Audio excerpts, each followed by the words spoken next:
Welcome to the first day in Jeju. This is not the first time that I'm doing this video. This is actually the third time now. The first time I didn't have sound, and the second time Lynn just started snoring so loud I couldn't actually finish the video.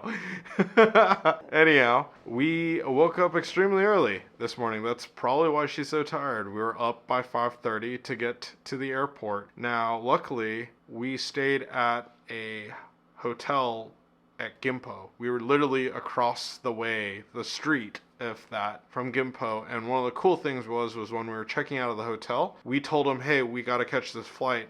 They told us that we could just walk through the mall and directly to the airport. They escorted us through a totally closed mall. The lights were still off. It was nuts. Like, it was really cool looking, and then opened a door and let us through, and then locked the door behind us, and we were in the Gimpo airport. We walked over the domestic area. We already checked in online, so all we had to go through was go through security. It was so quick.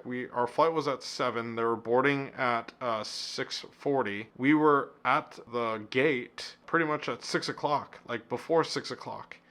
And it was crazy to the speed at which we were able to get everything done. From there, I just slept pretty much from getting onto the plane at Seoul to, I don't even remember landing here in Jeju. All I remember is they were saying, hey, that you could unbuckle your seats or whatever, and I'm like, okay. I got up, grabbed my stuff, and moved towards the exit. That being said, after exiting the airport, I knew exactly where the shuttle for the Lotte Rent-A-Car was, and just walked right over to the shuttle area, where I was able to greet the shuttle bus as it came. Literally, as we got to the shuttle area of Jeju Airport, the Lotte bus came, or the Lotte shuttle came, and we all hopped on, went over to Lotte Rent-A-Car. I thought it was going to be a little bit of a wait. The last time I was at Lotte, I almost had to wait like an hour to get the car, and this time it was less than 15 minutes. We were in our SUV, which, I think it's just right downstairs from where we're at. We'll do a room tour in a second here. But we were able to get our SUV so quickly, it was like we were ahead of schedule. And then it was like, okay, what do we do now? We decided to go get breakfast at the famous, I was actually calling it an oyster earlier, but it was a abalone place that is famous here in Jeju. And the big thing was that I wanted everybody to try this Man-bok restaurant, which is super famous here for their abalone kimbap and abalone on top of rice. And so we went there, had an amazing meal, got the kimbap, got the abalone on top of rice. We also got some patties, meat patties on top of rice. We got something that looked like tteokbokki, but actually ended up being more like kimchi almost. It was a cold seafood dish. And then we also got bibimbap.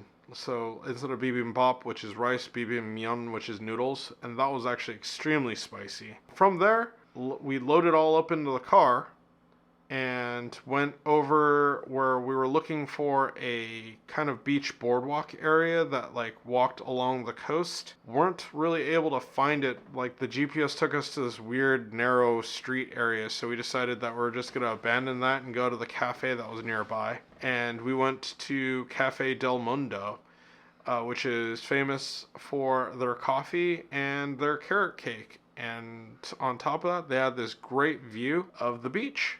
So we got to see and kind of experience and just chill for a little moment and just drink our coffee and eat our desserts and have this wonderful view of the Jeju island kind of lifestyle. Everybody was just chill and relaxed, and we all had a really good time. When we were done with our coffee, we decided that we're going to go get a quick lunch before doing a really long hike. And we actually had 2 hikes coming up, so we decided to go to Muger Burger. I saw this on Harry and Hungry, the Netflix special, where Lee Hyori, she joins Rain, and I forget who the other comedian is, in Jeju here. and they go to this place to go eat some burgers. I ended up getting a carrot burger, which the bun is made out of like a carrot type of dough, and then they put fried carrots on top of the patty itself, the meat patty. The restaurant was really cool. It had a very minimalistic, like modern, kind of chic feel to it, and on the second floor where we all sat to eat, had a really great view of the ocean. It was just a real nice all-around place. Finishing up our meal, it was time to go do our first hike, and I believe it's called the Manjangul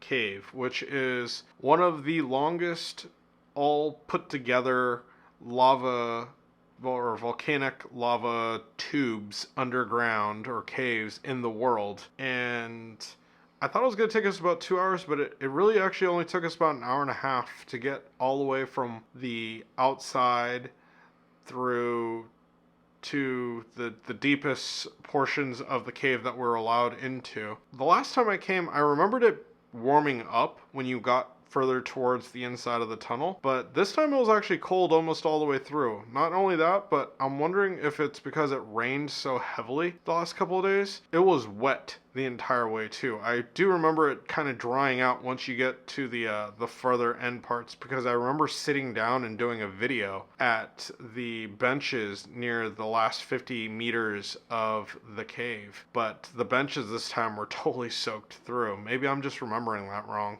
Aside from that, we are also able to get some kimbap from the store, just like I did last time. We walked through the museum, took photos in front of the fountain that was right next to it as well. Lynn was able to get all the answers she needed for her cache, the earth cache that was available there, from pretty much just seeing the photos and all the writings inside of the museum that was attached to it. So everybody had a great time there. We then hopped back in the car and came here to the hotel where we checked in, because we're right across the street from the next hike, which is the Songsong Ichul Bong, which is kind of this, like, I want to say it's the sunrise or sunset mountain. It's just a gorgeous hike all the way up, and it takes really only about 20 minutes to get from the base to the top. It's a real easy hike, except for the fact that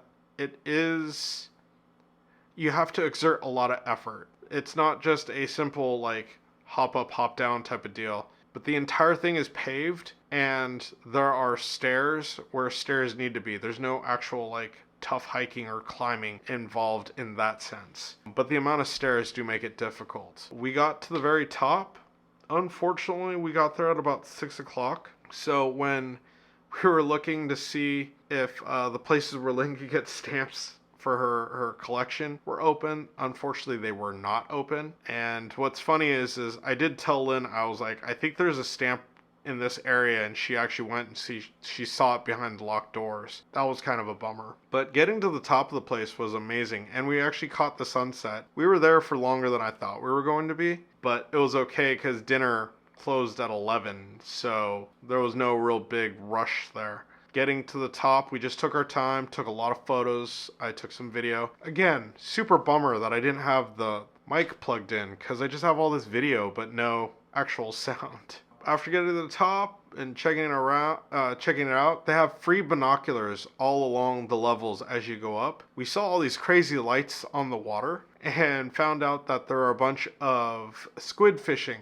boats that were actually out on the water, and you're actually able to find them through the binoculars. And we were all curious what they were. Lynn and I both thought they were boats. I just guessed at first, but then after looking through the binoculars, it was like, oh, very clearly they are the squid fishing boats. We came down and looked for some coffee, but were totally unsuccessful in finding any coffee, and we decided that we're just going to go ahead and go to the dinner place that we wanted, which was a Black Pig barbecue joint. And the place is called Nulbom Hokwalji. It was one of those things where we were able to go to one of the largest Korean barbecue joints that I've ever seen in my life. It was 2 stories and the place was fantastic. We ordered a bunch of meat. I just kept getting 2 of everything with the exception of the ribs. I did get 3 orders of that because Lynn and Chris were still a little hungry at the end. We got some makgeolli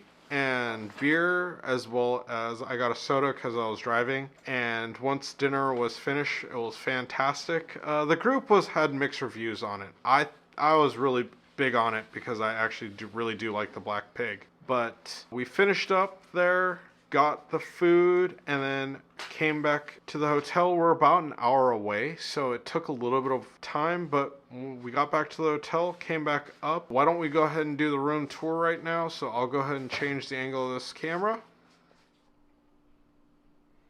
Alright, so we're in room 4110. And as you come in, we have the vestibule. It is an automatic lock, so it takes a moment, but it locks. We have our standard restroom. It's maybe not as nice as yesterday's resort, but still not bad. And so it's just your basic shower with the rain head, and then sink, toilet, and towel stuff and toilet paper right there. You get into the main room, and we have a really nice table, actually, not bad. Quite a few chairs, 4 of them. They all look the same. We have a coat hanger to our immediate left, a microwave, water boiler, fridge. Unfortunately, no free water at this place, but they do have a sink, like a kitchen type area as well. I haven't checked any of these out yet, but wasn't really expecting anything, I should say. And yeah, normal storage. We have the 2 beds aside from the table. We have our TV, mirror, and our 2 desks. And then over here,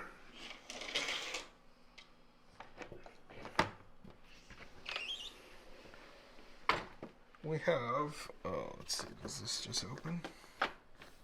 Nope, it's locked. We have a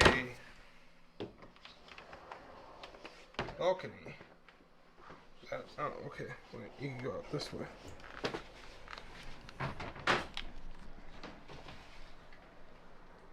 Of a balcony to the outside area of the resort. There's our SUV right there that we rented. We're one of the few families that are here, but I mean, whatever, doesn't matter. We're only here for one night. Leaving tomorrow. It is a bit chilly outside. Let's go ahead and close this bad boy up. Oop, wrong one. Oh, we have to grab that door. Alright, well anyhow, I'll get that sorted in a minute. That is the room, so let's go ahead and get this back to the other me. Anyways, back in a second.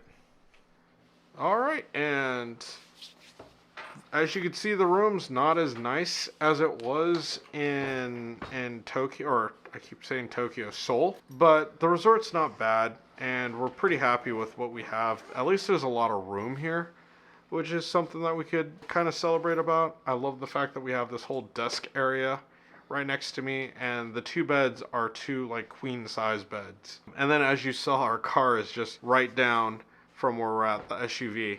So that was actually kind of cool. That being said, we're pretty much done for the night. Tomorrow we have a kind of later wake up call, 9 a.m. We'll see what happens. I'm going to try to keep it easy on everybody. I know everybody's a little tired right now, so won't push them too hard. And yeah, we'll check you back in the next video. So have a good night, and until the next one.